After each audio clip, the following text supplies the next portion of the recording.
Всем привет, я Марина, и с вами школа Сакрамел.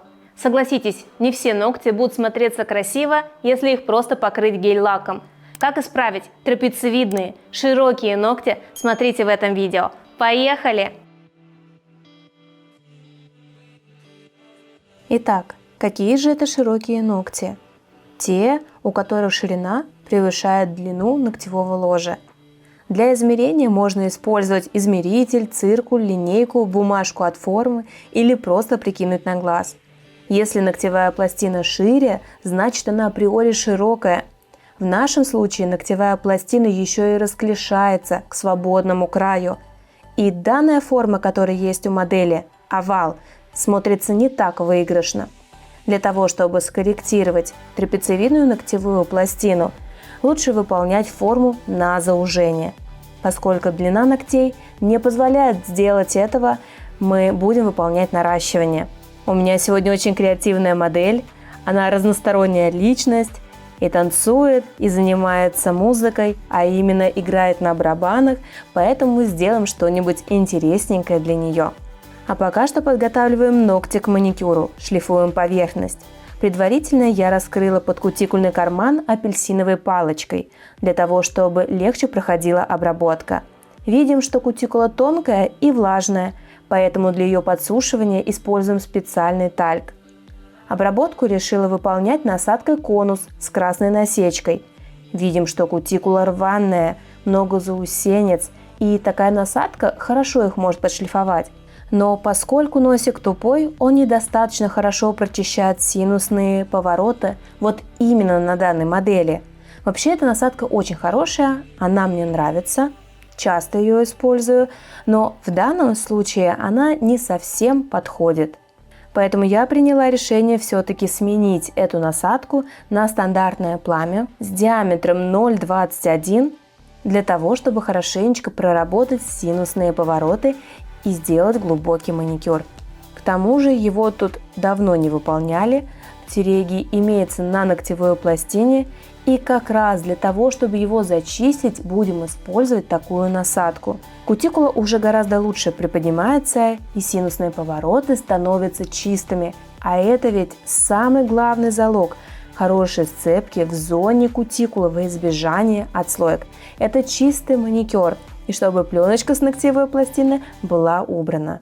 Будем работать в комбинированной технике, поскольку кутикула небольшая и влажная. Поэтому первым этапом приподнимаем кутикулу, выполняем срез и затем уже зашлифуем ту самую размахрившуюся кожу на кутикуле. Многие у меня спрашивают, всегда ли необходима шлифовка кутикулы при помощи фрезы, при помощи силиконово-карбидного полировщика? Отвечаю, нет, далеко не всегда, только если кутикула того требует. И наоборот, если она прекрасно выглядит после среза, то лучше ее не шлифовать во избежание перетертости кожи, ее истончения и появления заусенец. Поэтому задача мастера всегда грамотно оценить состояние кожи и ногтей клиента и, исходя из этого, подбирать вид маникюра. Ведь что часто встречается в салонах? Приходит клиент на процедуру маникюра, он говорит: «Я хочу маникюр», и мастер делает ему, к примеру, классический маникюр, хотя на самом деле не разобравшись, какой тип кутикулы и какой вид маникюра необходим для данных рук. Возможно, этому клиенту лучше бы подошел аппаратный маникюр, если у него плотная, сухая кутикула. А в классической технике, безусловно, можно справиться с такой кожей, но нужно потратить большее количество времени, а также сгладить заусенки, появившиеся на заднем валике, при помощи бафа. Поэтому так важно, чтобы специалист умел подбирать тип маникюра, исходя из состояния кожи и рук клиента. Вот такой маникюр у нас получился. Теперь мы наносим подготовительные препараты, обезжириваем, праймер для улучшения сцепки. Помним, когда ногти влажные, наносим праймер как двусторонний скотч. И далее пластичную базу на такие тонкие гибкие ногти в тонкий слой. Нравятся мои ролики? Хотите знать больше о маникюре? Приглашаю присоединиться и получить доступ к базе знаний школы Сакрамел. Более 20 видеокурсов по цене одного с получением сертификата. Они доступны по всему миру. Подробнее читай в описании. Моделирование будем выполнять при помощи верхних форм. Подбираем формочки правильно по ширине ногтевой пластины. Если они будут слишком узкими, то боковые стенки будут тонкими. Ногти получатся хрупкими. Если формочка будет большая, то материал будет вытекать и будет ужасно грязная работа. Придется потратить много времени, чтобы выпилить все эти затеки и неровности. Необходимо набрать правильное количество материала и разложить его в верхней форме. Я уже настолько привыкла делать наращивание верхними формами при помощи геля, что слегка отвыкла от акригеля. Но когда его начала раскладывать, вспомнила, насколько это классно. Материал никуда не течет, у кутикулы не выплывает, и в целом техника тоже классная. Наращивание на верхней форме можно выполнять любым материалом, как гелем, так и полигелем. Тут уже зависит от предпочтений мастера, исходя из ногтей клиента. Самое главное после установки формы посмотреть, чтобы не было затеков ни в зоне кутикулы, ни по боковым сторонам. Проверьте, чтобы там обязательно лежал материал, чтобы стеночки не получились тонкими и ногти хорошо носились. Кстати говоря, наверняка вы обратили внимание, что формы ставлю не близко к кутикулы, а с достаточным отступом. Почему? Ведь ногти у моей модели трапециевидные, и формы подбираем по самой широкой части ногтя, по точкам вроста. Зона кутикулы у данной формы более прямоугольной, нежели есть у моей модели, поэтому я специально, намеренно делаю такой отступ. Самый классный момент – это снятие верхних форм. Обожаю этот момент. Модель в этот момент просто сказала: «Вау, это что? Я думала, я пойду с такими пластиковыми длинными ногтями, и потом ты будешь их как-то опиливать». Она впервые увидела технику наращивания верхней формы и была очень удивлена. Конечно, такой вау-эффект очень запомнится новеньким клиентам, и они будут приятно удивлены, что мастер работает в какой-то новой технике, которой клиент не знает, современная, трендовая.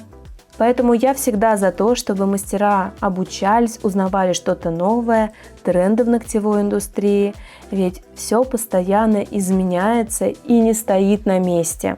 Постоянно появляются какие-то новые инструменты, препараты, оборудование, поэтому всегда нужно быть в курсе, держать руку на пульсе и всегда отслеживать все тренды и новинки.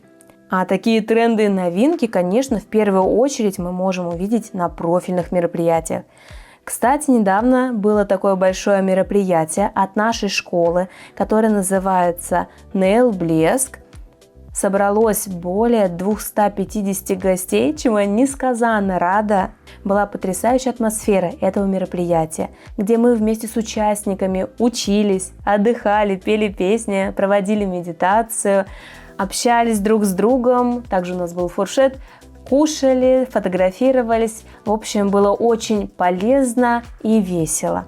Я прям кайфанула от этого мероприятия, и когда ты видишь лица гостей, которые приходят и говорят тебе слова благодарности за наше обучение, за такое мероприятие, это самого дорогого стоит. Я прямо сейчас это говорю, и чуть ли не слезы радости, потому что я вспоминаю эти эмоции, снова их чувствую. Это классно. Поэтому, ребята, обязательно посещайте профильные мероприятия, конференции в своих городах, приезжайте в крупные города, развивайтесь постоянно и повышайте свою квалификацию. К тому же такие мероприятия проводятся постоянно. Мы с вами достроили зону около кутикулы при помощи камуфлирующей базы из коллекции French. Посмотрите, как она идеально подошла под цвет камуфляжа. Видите, как в бренде Имень есть акригель и такого же цвета под него база. Это очень удобно, когда цвета комплементарны и сочетаются между собой. Не будет видно сильного перехода от одного материала к другому. Теперь мы дополним эти ногти дизайном. Предварительно мы покрыли ногти матовым топом. Затем при помощи глянцевого топа рисуем полоски и после обезжиривания наносим втирку. Вот такая красивая фиолетовая. Затем убираем излишки и снова перекрываем топом именно эти фрагменты. Мне не хотелось очень высокого объема, поэтому наношу именно топ. Если хотите более выпуклые элементы, тогда используйте прозрачный густой гель. И еще не забываем про изнаночки. Переворачиваем руку клиента и выпиливаем натуральный ноготь. На мой взгляд, для нашей барабанщицы это идеальный вариант. И длина, как она хотела, и дизайн в меру яркий и не слишком вызывающий. А вам как такой дизайн? Наш результат? Понравилось преображение? Поддержите, поставьте пальчик вверх. Смотрите и другие ролики с преображением на канале. Но я желаю всем успехов в работе. Счастливо! Пока-пока!